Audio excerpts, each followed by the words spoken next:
Lesson 7 takes place at the brook of Besor, where David is generous. Worn out and needing rest, David and his soldiers returned from another successful raid in the south to see smoke curling from their home, Ziklag. As they ran through the charred rubble searching for their families, they found no one. Their wives, children, and possessions were missing. Wails and laments rose with the smoke, and angry, murderous eyes glared at David. His men's grief and anger led them to hate David, and a movement formed to stone him.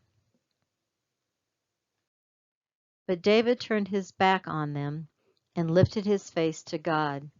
He requested the priest to bring the ephod and asked if the army should pursue the enemy. The Lord answered, "Pursue them. You will certainly overtake them and succeed in the rescue."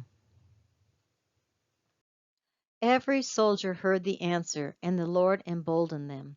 600 warriors set out, but when they reached the brook Besor, 200 men collapsed from exhaustion. With the remaining 400, David pressed onward. One of his soldiers found a man in a field dying from thirst and starvation, and they brought him to David. After being revived with food and drink, he explained he was an Egyptian enslaved by the Amalekites. They had ravaged cities in Judah and those of the Philistines. After David promised not to return him to his master, the slave led them to the enemy. Spread across the valley, the Amalekites reveled in their great plunder. People danced around campfires. Many lay on the ground feasting and getting drunk. The scene enraged David and his men. They swooped into the camp, slaughtering the enemy from twilight until evening the next day. Out of the Amalekite army, only 400 soldiers escaped the sword by fleeing on camels. David rescued his 2 wives.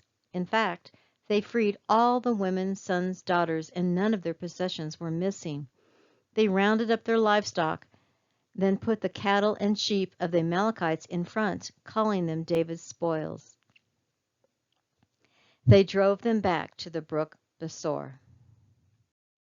Exhilarated by the successful raid, some troublemakers among the victorious soldiers snubbed their noses at the exhausted men, the ones who had stayed behind guarding the supplies.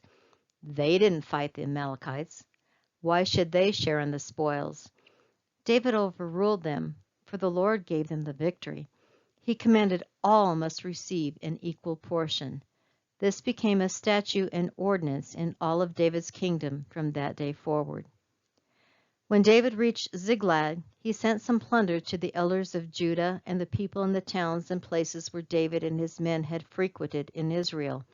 Here is a gift for you from the plunder of the Lord's enemies.